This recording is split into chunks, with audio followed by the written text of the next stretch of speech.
Good morning to all class 4 students.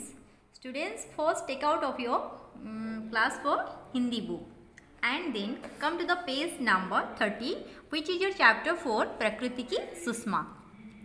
तो आज हम प्रकृति की सुषमा मतलब प्रकृति के बारे में जानेंगे, दैट मीन्स नेचर के बारे में जानेंगे. तो बातों बातों में क्या है ना, पेड़ पौधे झरने नदियाँ ये किसके अंग हैं? तो ये सब प्रकृति के अंग हैं क्योंकि ये सब प्रकृति में पाए जाते हैं. वो कौन कौन सी चीज़ें हैं जिससे मनुष्य ने नहीं बनाया? तो जो नेचर में पाया जाता है, जो प्रकृति में जो चीज़ें पाया जाता है उसको इंसान ने नहीं बनाया है. ईश्वर ने सूर्य, चंद्रमा, तारे, नदियाँ, झरने, पर्वत आदि से प्रकृति को सजाया है. ये प्रकृति में तरह तरह के रंग भरते हैं. पक्षियों का कलरव मधुर लाता है. ओके, तो ये प्रकृति की प्राकृतिक तत्व संसार को सुंदर रूप देते हैं. इस कविता में प्रकृति के इन तत्वों की चर्चा की गई है. तो चलो पढ़ते हैं ना. आसमान पर चमका सूरज, दूर हुआ अंधियारा, चंदा ने आकर नभ को दिया रूप एक प्यारा. तो आसमान मतलब क्या? आकाश. आकाश पर चमका सूरज मतलब आकाश पर सूरज चमक रहा है तो अंधियारा दूर हुआ, क्योंकि जब सुबह होता है तो सूरज आसमान पे आके अंधियारा को दूर करता है. तो चंदा ने आकर नभ को दिया रूप एक प्यारा. नभ मतलब भी आकाश. तो जब चंदा आसमान में आता है तो एक प्यारा सा रूप देता है, एक खूबसूरत रूप देता है. तो झिलमिल झिलमिल तारे आए चमकीले चमकीले, आसमान पर छाए देखो कितने नीले पीले. ओके, तो तारे जो आसमान में आते हैं, नीले पीले तारे, वो आसमान में कैसे दिखते हैं ना? झिलमिल झिलमिल करते हैं, मतलब चकमक चकमक करते हैं. ओके, नदियाँ बहती, झरने झरते, रंग बिरंगे पुष्पे है खिलते. तो नदियाँ मीन्स नदी बहती है और झरना कहाँ से झरते हैं? झरना पहाड़ से झरता है. और रंग बिरंग पुष्प है खिलते. तो प्रकृति में विभिन्न रंग के पुष्प मतलब फूल खिलते हैं.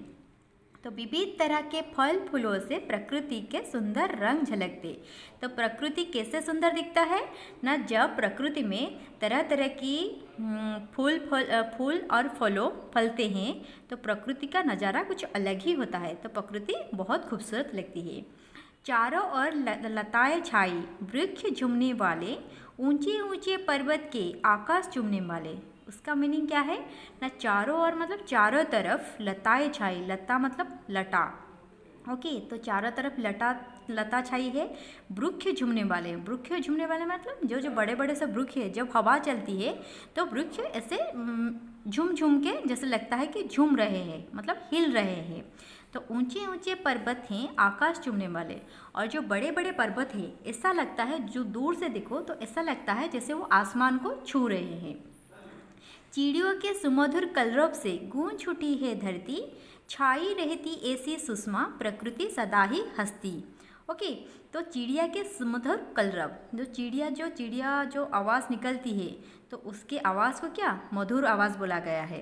तो जैसे गूंज उठी है धरती मतलब धरती में जैसे चिड़िया के कलरव आवाज़ घूम रही है. ओके, छाई रहती ऐसी सुषमा, प्रकृति सदा ही हंसती. सुषमा मतलब सुंदरता.